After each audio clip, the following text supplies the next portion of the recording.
A'udzu billahi minasyaitonir rajim. Bismillahirrahmanirrahim. Beli kurma di Andalusia. Akhirat lebih utama daripada dunia. Assalamualaikum warahmatullahi wabarakatuh. Alhamdulillah, wassalatu wassalamu ala rasulillah wa ala alihi wa mawala, amma ba'du. Sahabat-sahabatku yang dirahmati Allah Subhanahu wa taala, alhamdulillah kita sudah berada di kisah Sabtu malam minggu yang kedua. Kalau pekan lalu kita sudah mencoba berkisah tentang seorang sahabat yang dekat dengan Rasulullah, yang ia menjadi pelayan, yaitu Anas bin Malik. Hari ini saya akan berkisah masih dari buku yang sama, yaitu karangan Dr. Abdurrahman Dapat Basya, yang hari ini insya Allah sebagaimana tadi pantun di awal, adalah sahabat yang lebih mengutamakan akhirat daripada dunia. Teman-temanku yang dirahmati Allah Subhanahu wa taala, setelah kita bersyukur, yaitu dengan hadirnya kita di hari ini, karena emang itu penting teman-teman, kita harus senantiasa bersyukur kepada Allah ketika kita diberikan kesempatan untuk mengisi waktu atau hari berikutnya, yaitu hari ini di malam minggu kedua untuk halaqah kisah dari buku yang tadi. Bersyukur karena karena ada yang mungkin pekan lalu masih bersama kita, tapi hari ini sudah Allah panggil. Dan oleh karenanya kita bersyukur kepada Allah dan tak lupa kita bersalawat kepada baginda Rasulullah SAW yang menjadi teladan kita, menjadi suatu hasanah buat kita, yang menjadi role model kehidupan kita. Karena hanya dengan mengikuti sunnah Rasulullah, apa yang disampaikan, apa yang diucapkan, apa yang diteladankan, maka insya Allah kita akan menjadi manusia yang selamat di dunia dan akhirat. Teman-teman yang dirahmati Allah Subhanahu wa taala, hari ini insya Allah saya akan berkisah tentang Sa'id bin Amir al-Jumahi. Bagi yang sudah tahu kisah ini adalah murojaah. Tapi bagi yang belum tahu, maka kisah ini sangat relevan dan bisa dicontoh pas di zaman sekarang. Apalagi ini bulan Februari ini, kemarin hari Valentine 14 adalah, kalau buat anak muda namanya hari kasih sayang, tapi buat kita semua di kemarin 14 semua, yang muda yang tua, terutama yang sudah memiliki hak untuk mencoblos, nah udah mulai pudar ini tanda coblosannya, itu adalah hak memilih seorang pemimpin di negeri kita. Dan kisah Sa'id bin Amir al-Jumahi ini sangat mirip.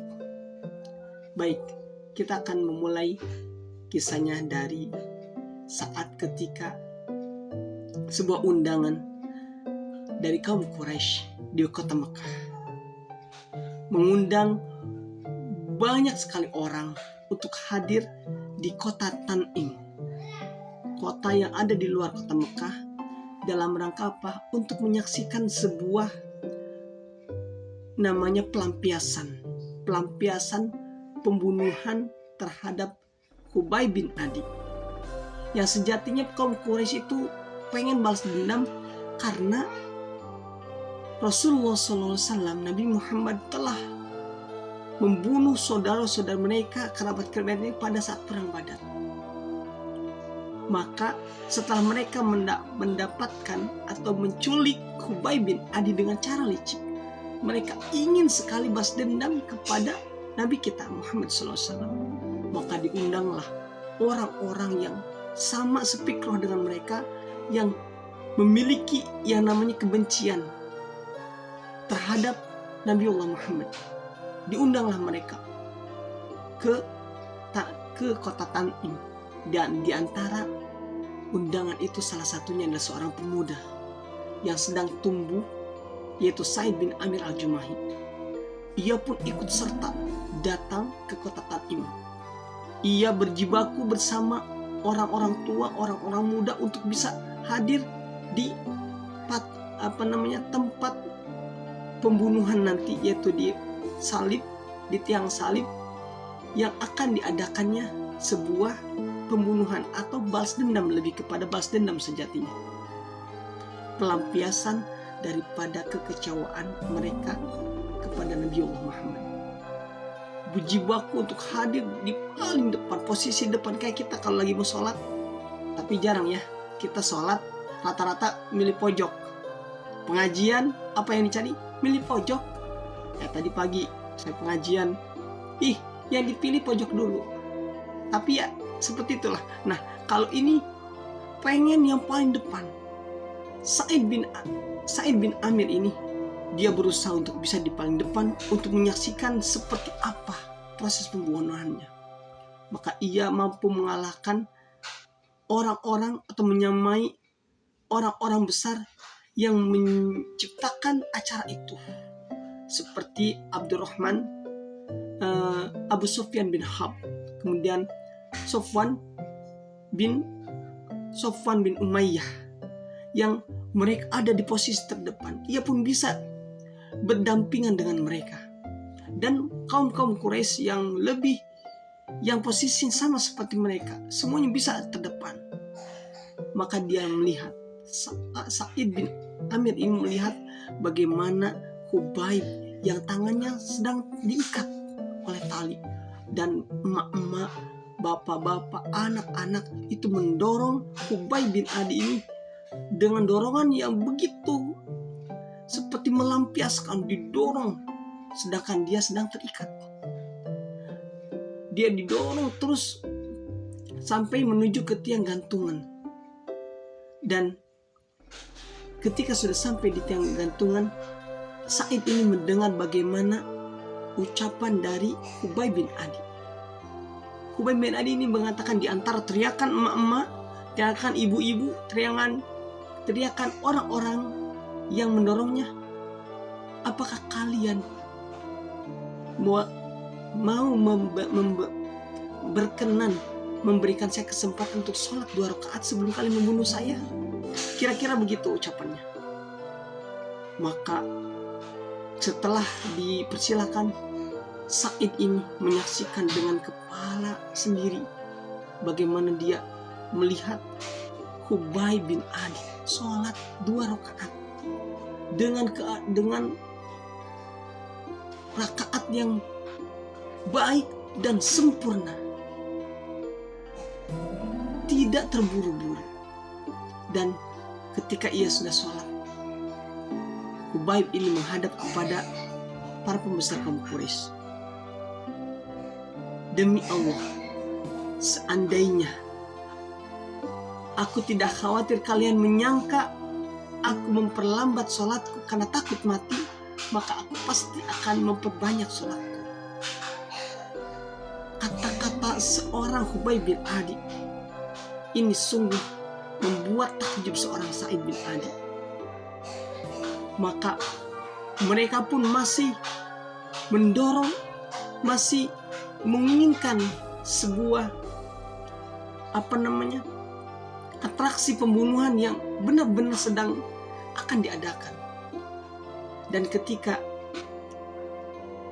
mereka menanyakan, ketika para pembesar ini mulai membolehkan orang lain untuk bisa mencincang, ini dicincang, jasadnya masih hidup tapi dicincang.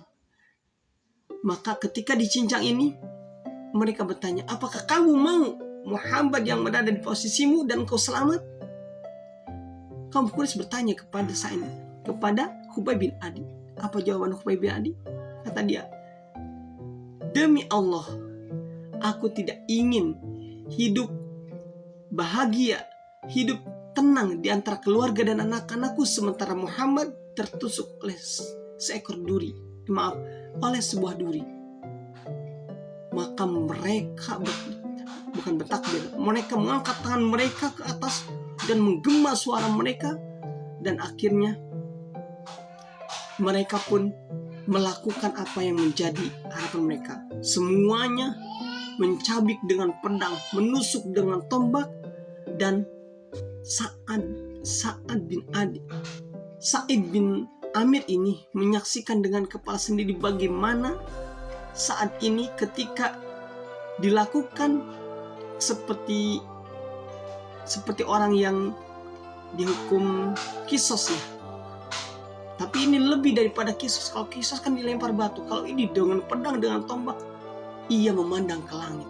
Khubayb ini memandang ke langit dan ia berdoa kepada Allah, ya Allah, balaslah mereka satu persatu, bunuhlah mereka sampai habis, dan jangan biarkan seorang pun di antara mereka hidup dengan tenang.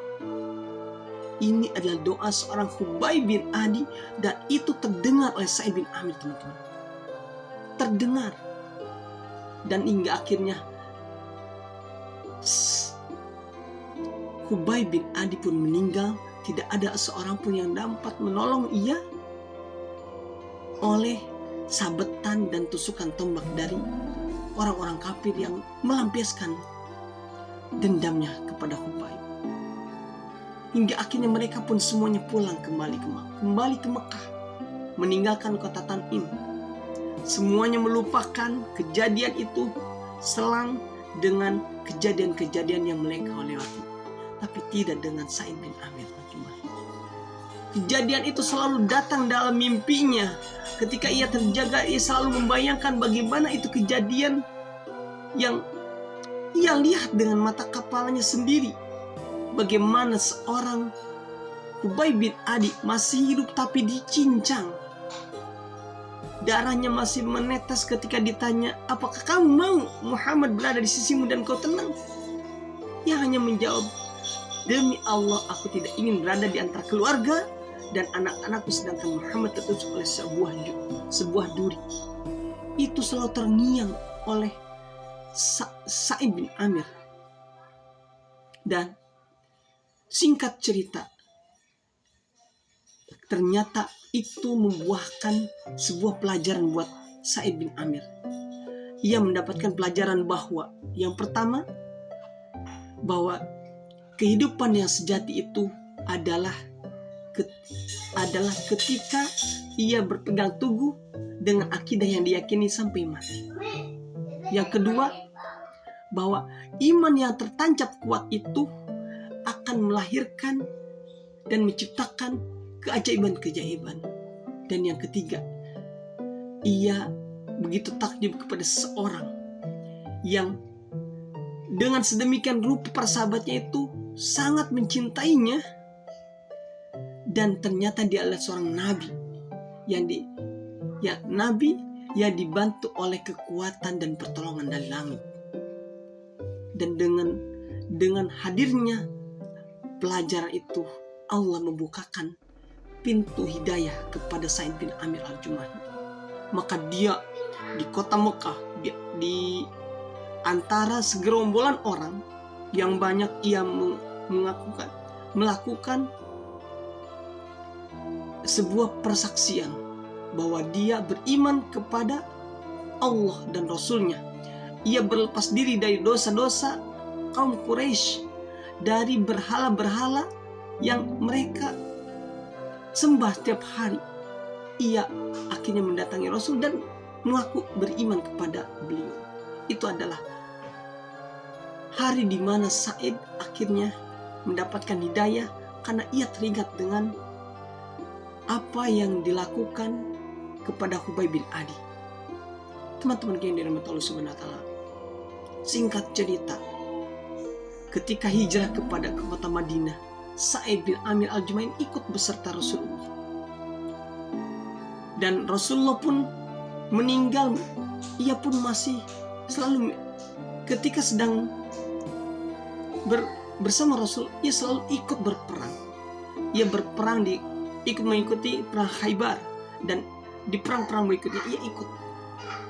Dan ketika Rasulullah SAW sudah wafat, ia tetap berpegang teguh mengikuti Khulafaur Rasyidin, yaitu Abu Bakar As-Siddiq dan Umar bin Khattab.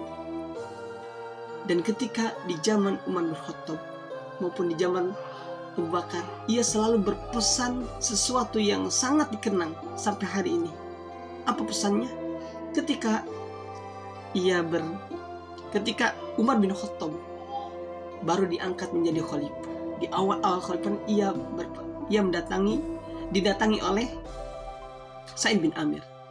Ia berpesan kepada Umar, "Wahai Umar, bertakwalah kepada Allah dari manusia dan jangan takut kepada manusia dari Allah. Berkatalah,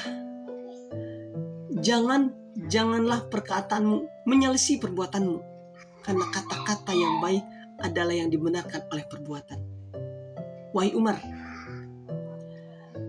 perhatikanlah orang-orang yang Allah telah berikan kepadamu urusannya dari kaum muslimin, baik yang dekat maupun yang jauh. Cintailah untuk mereka sebagaimana engkau mencintai untuk dirimu dan keluargamu, dan bencilah untuk mereka sebagaimana engkau membenci untuk dirimu dan keluargamu. Lewatilah kesulitan-kesulitan untuk menuju kebenaran, dan janganlah takut karena Allah atas celaan orang-orang yang mencela." Ini ucapan seorang Sa'id bin Amir Al-Jumai kepada Umar bin Khattab. Lalu Umar bin Khattab ini bertanya, "Siapa yang bisa melakukan itu, wahai Sa'id?"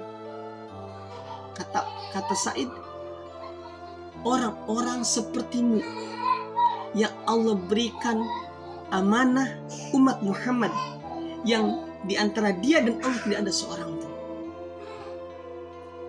Ini pesan seorang Sa'id kepada Umar bin Khattab. Maka di suatu hari Umar ini manggil Sa'id bin Amir Al-Jumahi. Maksudnya kalau hari ini mau minta dukungan. Ketika sudah jumpa, kata Umar, "Wahai Sa'id, aku serahkan kota Hims kepadamu." Sa'id ini langsung mengatakan, "Mohon ya Umar, jangan atas nama Allah, tolong coret aku dari itu. Jangan biarkan aku yang memegangnya." Maka Umar, teman-teman, seketika marah. Umar langsung berkata, "Celaka kamu. Kamu menyerahkan ini ke atas pundakku, sedangkan kamu berlari dariku. Demi Allah, aku tidak akan membiarkanmu." Maka akhirnya Sa'id ini menerima apa yang ditunjukkan kepada, apa yang diberikan atau diamanahkan kepada Sa'id dari Umar bin Khattab. Beda dengan hari ini, teman-teman. Hari ini semua orang nyari, teman-teman, pengen yang namanya jabatan. Ini Sa'id bin Amir dikasih jabatan sebagai gubernur kota Hims, gak mau. Kata Umar kepada Sa'id ini, "Nanti kamu akan dapat kafalah, akan dapat gaji setiap bulannya." Sa'id ini langsung berkata, "Wahai Amirul Mukminin, buat apa? Apa yang bisa aku lakukan dengan gaji itu? Pemberian dari Baitul Mal untukku sudah lebih dari kecukupanku." Sungguh Sa'id ini benar-benar, sekali lagi teman-teman, dia tidak mencintai dunia, dia mencintai akhirat. Akhirnya Sa'id ini berangkatlah ke kota Hims. Dia berangkat ke kota Hims untuk bertugas sebagai gubernur. Tak lama berselang, orang-orang Hims datang ke kota Mekah. Ia bertemu dengan Umar bin Khattab sebagai Amirul Mukminin. Mungkin kalau hari ini adalah presiden. Maka Umar ini berkata, "Tuan-tuan, tolong tuliskan orang-orang miskin di kota Hims yang bisa saya bantu." Maka orang-orang yang datang ini menulis nama di secari kertas. Dia tulis pulan, dan ada yang namanya Sa'id bin Amir. Maka ketika Umar melihat, "Siapa ini Sa'id bin Amir?" Mereka menjawab, "Dia adalah gubernur kami." Kata Umar, "Gubernur kalian miskin?" "Iya Tuan, dia tidak menyalakan lampu beberapa lama. Rumahnya tidak menyala dengan kalau tidak terlihat, kalau mungkin kalau hari ini tidak terlihat ngebul gitu ya, dapurnya nggak ngebul, maka Umar ini seketika dia menangis, dia bersedih, air matanya yang mengucur membasahi jenggotnya. Ia bersedih dan kemudian ia mengambil sekantong uang 1000 dinar. Ia berikan di dalam kantong itu. Dan kata Umar, tolong sampaikan salamku kepadanya dan berikanlah ini kepadanya. Katakan ini adalah harta, ini adalah pemberian dari Amirul Mukminin agar bisa digunakan untuk bisa memenuhi kebutuhanmu. Maka orang-orang ini akhirnya segera kembali ke kota Hims dan langsung menuju ke rumahnya Sa'id bin Amir.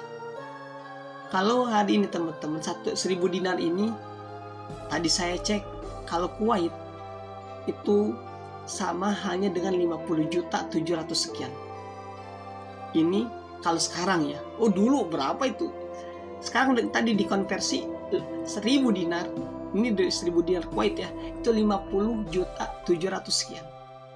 Besar ini teman-teman, bukan kaleng-kaleng ini pemberiannya. Maka ketika datang kepada Sa'id, disampaikanlah pesan dari Amirul Mukminin dan diserahkanlah kantong itu. Dan ketika Sa'id membuka, dia langsung berucap, Inna lillahi wa inna ilaihi raji'un. Istrinya yang mendengar ucapan itu langsung dia tergopoh-gopoh menuju suaminya. Wahai Sa'id, ada apa? Apakah Amirul Mukminin meninggal? Kata Sa'id, lebih dari itu. Apa itu? Dakhalat alaya dunia litufsida akhirati. Dunia telah masuk kepadaku untuk merusak akhiratku. Begitu kata Sa'id. Istrinya masih belum ngeh kalau yang dimaksud adalah harta. Dia masih bilang, maka menghindarlah, berlepas dirilah dari hal itu, kata istrinya. Kata Sa'id, apakah kamu mau membantuku? Ya, saya mau membantumu. Maka Sa'id ini langsung memisahkan uang 1000 dinar ini dengan ke kantong-kantong dan dibagikan kepada orang-orang miskin. Semuanya habis. Tidak dibagikan kepada orang-orang miskin. Dan tak lama berselang setelah beberapa saat, Umar bin Khattab, seorang Amirul Mukminin, presiden pada waktu itu, ia pergi ke kota Syam. Dan pada saat tiba di kota Hims, yang waktu itu disebut juga dengan kota Kuwaifah, dinisbatkan ke kota Kufah. Ini Kuwaifah itu kota kecilnya Kufah, yang mana terkenal dengan pengaduan-pengaduan dari masyarakatnya. Karena di Kufah itu banyak masyarakat yang mengadukan tentang berbagai masalah. Maka kota Hims disebut Kuwaifah, mirip seperti Kufah yang banyak pengaduan.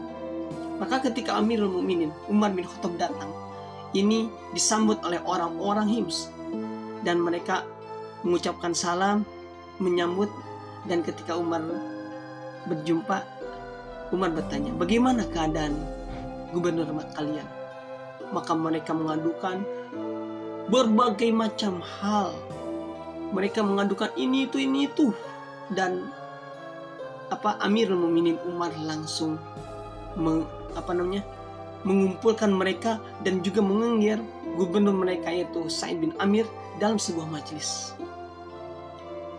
Umar berkata dalam dirinya, semoga dugaanku tidak, semoga apa yang aku pikirkan tidaklah seperti kenyataannya. Maksudnya semoga apa yang aku pikirkan adalah apa yang terjadi di sini. Maka dikumpulkanlah, setelah kumpul ada Sa'id bin Amir al-Jumahi dan para masyarakat. Umar berkata, apa yang kalian keluhkan dari gubernur kalian? Maka masyarakat kita ada yang berkata, yang pertama, dia ini gak keluar kecuali setelah siang menjelang. Umar berkata, apa jawabanmu wahai Sa'id? Maka Sa'id ini dia menjawab. Dia berpikir sejenak, merenung sambil dia berkata, demi Allah, sebenarnya aku malu untuk mengatakan ini, tapi aku harus mengatakannya. Aku tidak punya pembantu, dan setiap pagi aku harus membuat adonan, lalu menunggunya beberapa saat hingga mengembang. Kemudian aku jadikan roti dan aku sajikan untuk keluargaku. Kemudian aku berwudu, lalu aku keluar untuk bertemu dengan mereka. Maka kata Umar, apalagi yang kalian risaukan? Ada yang maju. Yang kedua, dia tidak mau menemui kami di malam hari, ya Amirul Mukminin. Apa jawabanmu wahai Sa'id? Kata Umar. Kata Sa'id, demi Allah, aku juga malu untuk mengatakan ini. Aku sudah memberikan waktu siangku dengan mereka, dan di waktu malam aku ingin memberikannya kepada Allah yang menciptakanku. Maka kata Umar, ada lagi yang ingin kalian sampaikan? Maka mereka mengatakan, dia tidak keluar kepada kami sehari dalam sebulan. Maka kata Umar, apa ini wahai Sa'id? Sa'id mengatakan, aku tidak mempunyai pembantu, dan aku hanya memiliki pakaian yang melekat pada diriku ini. Aku mencucinya sebulan sekali. Aku menunggunya kering. Kemudian ketika sudah kering, baru aku keluar kepada mereka di sore hari.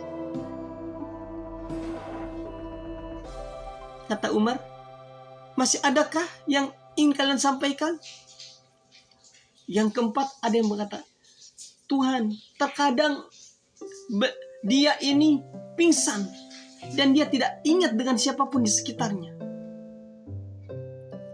Maka kata Sa'id,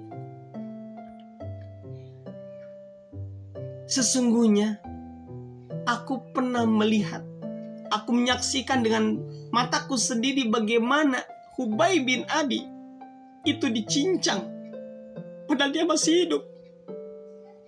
Dia dicincang, dan orang-orang Quraisy mengatakan, apakah kamu ingin Muhammad berada di sisimu, berada menggantikanmu sedangkan kamu aman? Dan dia menjawab, demi Allah, aku tidak ingin berada di antara keluarga dan anak-anakku sementara Muhammad tertusuk oleh sebuah duri. Dan aku tidak bisa menolong pada saat itu, hanya bisa menyaksikan. Aku merasa takut. Aku tidak akan diampuni oleh Allah Subhanahu wa Ta'ala, sehingga aku pingsan. Nah, akhirnya masyarakat tahu, dan apa yang dikatakan Umar, segala puji bagi Allah yang membenarkan dugaanku. Maka Umar yang tadinya sudah benar-benar sebenarnya ini tidak ada masalah, dan Allah membuktikan bahwa apa yang ada di pikiran Umar itu benar. Akhirnya Umar mengambil sekantong uang dan dimasukkan sejumlah yang sama seperti waktu itu, yaitu 1000 dinar. Ia berikan kepada Sa'id bin Amir dan ia katakan, gunakan ini untuk mencukupi kebutuhanmu. Maka ketika istrinya ini melihat, istrinya itu berkata, segala puji bagi Allah yang telah mencukupkan kami karena pelayananmu. Belilah kebutuhan untuk kami, dan ambillah pembantu. Kepada suaminya, istrinya ini berkata. Lalu Sa'id bin Amir berkata, apakah kamu ingin aku tunjukkan yang lebih baik dari ini? Apa itu? Kita kembalikan kepada yang membawanya ini kepada kita dengan cara yang baik. Apa maksudmu?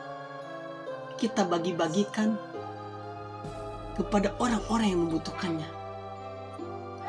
Maka kata isinya, baiklah, semoga Allah membalasmu dengan kebaikan.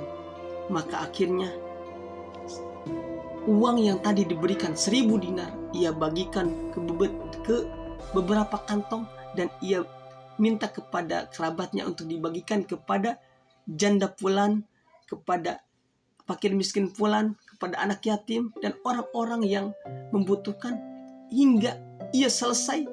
Dan ketika meninggalkan majlis itu sudah selesai uangnya terbagi. Teman-temanku yang dirahmati Allah Subhanahu wa taala, Sa'id bin Amir Al-Jumaini termasuk orang yang lebih mengutamakan saudaranya dibanding dirinya. Dan Allah berfirman dalam Al-Quran, "Wa may yuqashuha nafsihi fa ulaika humul muflihun." Barang siapa yang diselamatkan dari kekikiran dirinya, itulah orang-orang yang beruntung. Teman-temanku yang dirahmati Allah Subhanahu wa taala, kita belajar dari kisah Sa'id bin Amir Al-Jumaini bagaimana dunia ini cuma sesaat. Kekikiran itu biasanya berada dalam diri kita. Maka mudah-mudahan kita bisa belajar dari sini dan kita bisa menjadi orang-orang yang beruntung, yang senang sekali untuk berbagi kepada orang lain, bukan menahan apa yang Allah titipkan. Dan pelajaran dari kisah ini, sebagaimana yang tadi di awal saya sampaikan, ini adalah tentang hari ini. Bagaimana hari ini semua orang berlomba untuk mendapatkan kekuasaan untuk dirinya sendiri.